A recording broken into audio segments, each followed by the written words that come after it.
നാളികേരം ചെറിയ നുള്ളി തിന്നാ കല്യാണത്തിന് മഴ പെയ്യും കുട്ടി. പെയ്തോട്ടെ. അക നനഞ്ഞ് പിണ്ടിയാവും. അപ്പോഴോ? ആയിക്കോട്ടെ. അരയ്ക്കാൻ എന്നെയും പഠിപ്പിച്ചു തരൂ വെള്ളച്ചി. അമ്മുക്കുട്ടി എന്തിനാ അരയ്ക്കാൻ പഠിക്കണേ? കല്യാണം കഴിഞ്ഞു പോകുമ്പോ ഇതൊക്കെ പഠിക്കണ്ടേ? നന്ദസാറിനോട് പറഞ്ഞൊരു മിക്സി വാങ്ങിച്ചു തരാൻ പറയൂ. ഒരു ബട്ടൺ അമർത്തിയാ മതി, ഒക്കെ റെഡി. നന്ദൻ എന്നെ വഴക്ക് പറഞ്ഞു വെള്ളച്ചി. എന്നോട് പണ്ടത്തത്ര ഇഷ്ടമില്ലാന്ന് തോന്നുന്നു. എന്തിനാ വഴക്ക് പറഞ്ഞ്? അവരുടെ മുറിയിലേക്ക് ചെന്നേന്. ഞാൻ മുടിപ്പിന്റെ അന്വേഷിച്ചെന്നാ.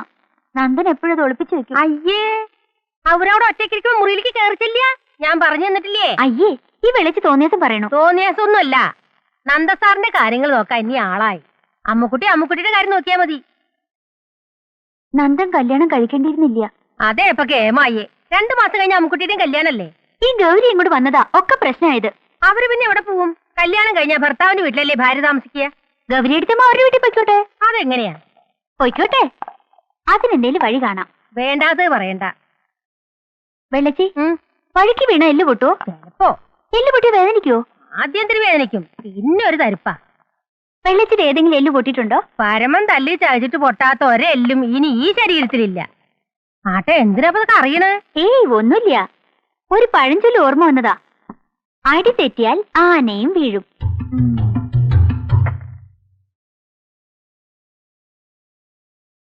ആർക്കാ? നന്ദേട്ടന്.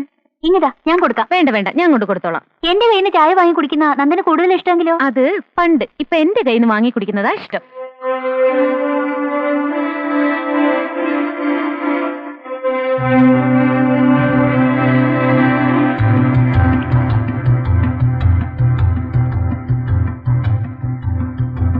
വേദനിക്കരുത്, പാവം, തരിപ്പേ പാടുള്ളൂ. വെള്ളച്ചി പറയുമ്പോ സത്യാവും. ഗൗരിയമ്മേ, ഗൗരിയമ്മേ, ദാ വരുന്നു. അയ്യോ, ചോര. നന്ദ, വല്യമ്മേ, ഓടി വാ. ഗൗരിയമ്മേ, നന്ദ. എന്താ അവിടെ? വല്യമ്മേ, ഒന്നും പറ്റിയില്ല. എന്ത് പറ്റി? ഒന്നുമില്ലെന്നേ. ഇവിടെ ആകെ എണ്ണ വീണ്ടല്ലോ. ആരാ എണ്ണപാത്രം തട്ടിയേ? എല്ല് പൊട്ടിയാ തരിപ്പല്ലേ ഉണ്ടാവുള്ളൂ.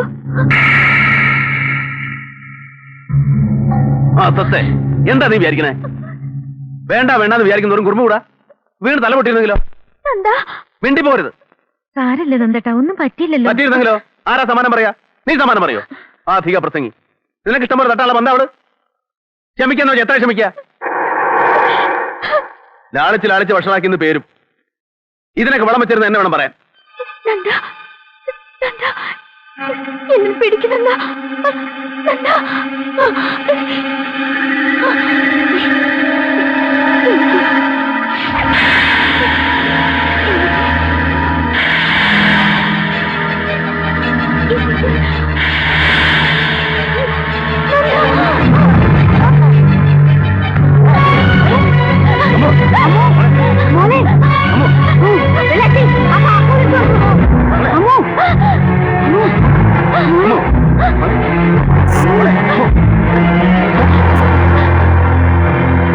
ഇന്ന് മുതൽ അവളെ കെട്ടിയെടുത്തു. അന്ന് മുതലേക്ക് പണിയില്ല, ചെണ്ടയില്ല, മിണ്ടിപ്പോലും കൊല്ലുന്നില്ല ഞാൻ.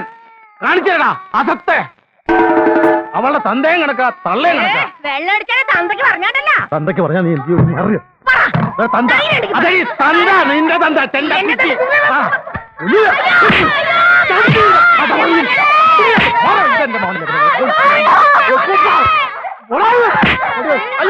എന്നെ കൊന്നേ ഇവരെല്ലാവരും.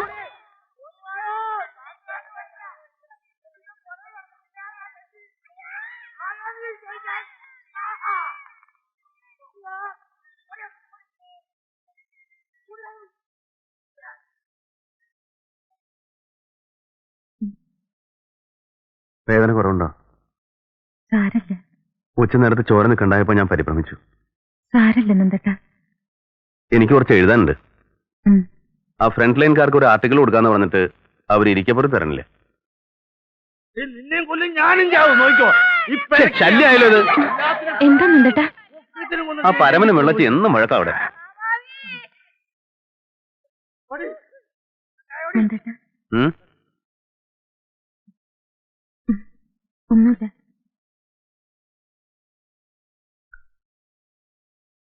നന്ദേട്ടാ, എന്താ? അമ്മൂന് കുട്ടിക്കാലം മുതലേ ഉണ്ടോ ഈ അസുഖം? കുറച്ചായി. നോർമൽ അല്ലാന്ന് ആദ്യം കണ്ടപ്പോഴേ എനിക്ക് തോന്നി. നോർമൽസി കുഴപ്പമൊന്നുമില്ല. ആര് പറഞ്ഞു നോർമൽ അല്ലാന്ന്? അച്ഛനും വേണുവിനും അറിയോ ഇക്കാര്യം? അവരൊന്നും പറഞ്ഞില്ല എന്നോട്. പറയാൻ മാത്രമൊന്നുമില്ല. മരുന്ന് കഴിക്കുന്നുണ്ട്. 4 കൊല്ലം തുടർച്ചയായിട്ട് മരുന്ന് കഴിച്ചാൽ മാറുന്ന ഡോക്ടർ പറഞ്ഞിട്ടുണ്ട്. കുറെ കാലമായിട്ട് കുഴപ്പമൊന്നുമില്ല. ഇന്നെന്തോ ഞാൻ ദേഷ്യപ്പെട്ടുകൊണ്ടായിരിക്കും. മരുന്നിന് 2 മാസം കൂടെ കഴിച്ചാൽ മതി. വേണുവിനോടും അച്ഛനോടും പറയാതിരുന്നത് ശരിയായില്ല. മനഃപൂർവ്വമല്ല, ഒക്കെ മാറുകയല്ലെന്ന് വിചാരിച്ചു. അതിനുള്ള സന്ദർഭം ഉണ്ടായില്ല. നീ ഇപ്പൊ പറഞ്ഞിട്ട് എന്താ കാര്യം? നേരത്തെ പറയായിരുന്നു, പറയേണ്ടതായിരുന്നു. എന്റെ തെറ്റ് അല്ലേ? അതുകൊണ്ട് ഇപ്പൊ ഇവിടെ എന്തെങ്കിലും സംഭവിച്ചോ? സുഖമില്ലാത്ത കുട്ടിയെ തലയിൽ കെട്ടിവെച്ചു എന്ന് പറഞ്ഞ ആരും ഒന്നും ആരുടെയും തല കെട്ടിവെച്ചിട്ടില്ല, വെക്കണമില്ല. ഗൗരി, ഞാൻ നേരത്തെ പറഞ്ഞല്ലോ, അമ്മൂന് വേണ്ടി ഞാൻ ഇതുവരെ ജീവിച്ചത്, ഇനി ജീവിക്കുന്നതും. അപ്പൊ വേണു എന്തെങ്കിലും മുടക്കം പറഞ്ഞാൽ? വേണു മുടക്കം പറയാണ്ട് നോക്കേണ്ടത് നമ്മുടെ ചുമതലയാ. നോക്ക്, ഇത് അത്ര വലിയ മഹാരോഗമൊന്നുമല്ല. കല്യാണം കഴിഞ്ഞിട്ടാണ് ഇങ്ങനെ സംഭവിക്കുന്നെങ്കിലോ അവൻ അവളെ ഉപേക്ഷിക്കോ?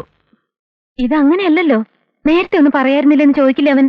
പറയാം, സാവധാനത്തിൽ പറയാം. നേരത്തെ പറയായിരുന്നു വേണ്ടിയിരുന്നു. ഞങ്ങൾ നിങ്ങളെ ചതിച്ചു, അതല്ലേ പറഞ്ഞു വരുന്നത്?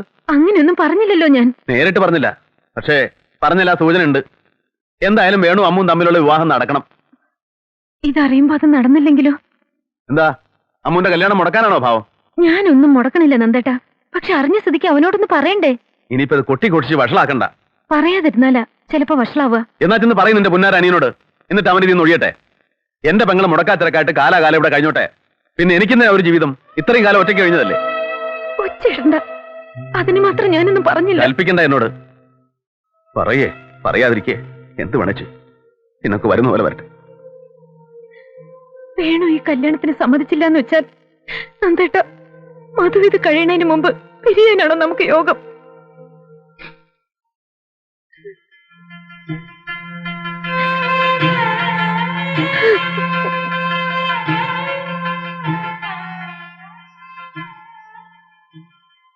കേൾക്കാൻ വേണ്ടി മനഃപൂർവ്വം ഇതിൽ വന്നതല്ല. പക്ഷേ കേട്ടപ്പോ കേൾക്കണ്ടായിരുന്നില്ല തോന്നി. എന്താ തനിക്ക് പറ്റിയതെന്താ? എനിക്കൊന്നും പറ്റിയിട്ടില്ല. അന്ന് ഞാൻ ആവുന്നത്ര കയ്യും കാലും പിടിച്ച് പറഞ്ഞത് അവരോടെല്ലാം തുറന്ന് പറയണമെന്ന്. അപ്പൊ നിങ്ങൾ എല്ലാം ചേർന്ന് മുടക്കി. ഇപ്പൊ കുറ്റം മുഴുവൻ എന്റെ. എല്ലാറ്റിനും ഒരു പരിഹാരം ഉണ്ടാവും. ഉണ്ടാവും, പക്ഷെ അതെന്താണെന്ന് എനിക്ക് അറിയേണ്ടത്. ഞാൻ ആരെയാ വെറുക്കണ്ടേ? ഞാൻ കെട്ടിയ താലിയെ വിശ്വസിച്ച് എന്റെ കൂടെ ഇറങ്ങിപ്പോന്ന ഗൗരിയോ, അതോ ജനിച്ചപ്പോൾ മുതൽ എന്നെ മാത്രം കണ്ടുപടുന്ന എന്റെ പെങ്ങളെയോ? പറ, ഞാൻ ആരെയാ ഉപേക്ഷിക്കണ്ടേ? സമാധാനപ്പെടുക. എന്താ, ഈശ്വരൻ ഒരു വഴി കാണിച്ചു തരും. കാണിച്ചു തരും, തരട്ടെ.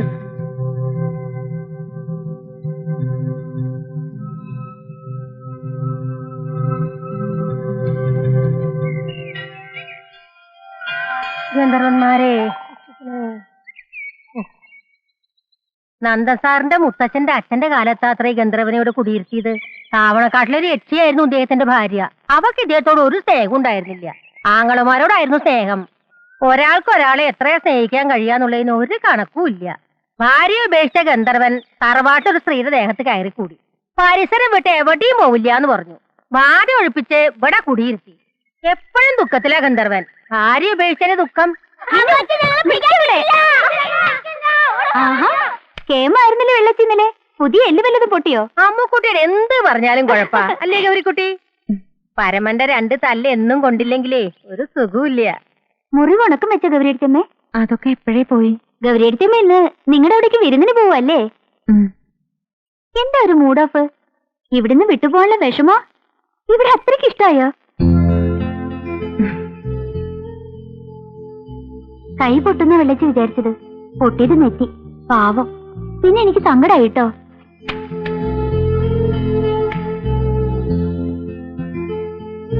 നന്ദാ, രാഹുകാലത്തിന് മുമ്പ് ഇറങ്ങിക്കോളാൻ പറഞ്ഞു വല്യമ്മ.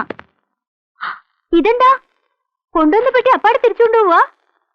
അപ്പൊ ഇനി ഇങ്ങോട്ട് തിരിച്ചു വരാനുള്ള പരിപാടിയൊന്നും ഇല്ലേ?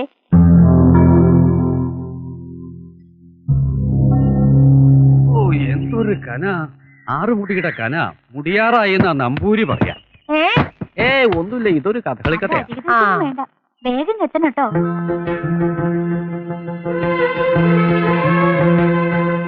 പോട്ടെ വല്യമ്മേ. പോയി വരട്ടെ എന്ന് പറയൂ മോളെ. ടാറ്റാ. എനിക്ക് വരാൻ പാടില്ലല്ലോ, അല്ലെങ്കിൽ ഞാനും വന്നേനെ. എന്താ ദൂരത്തുമേ കരയണേ? ഒന്നുമില്ല.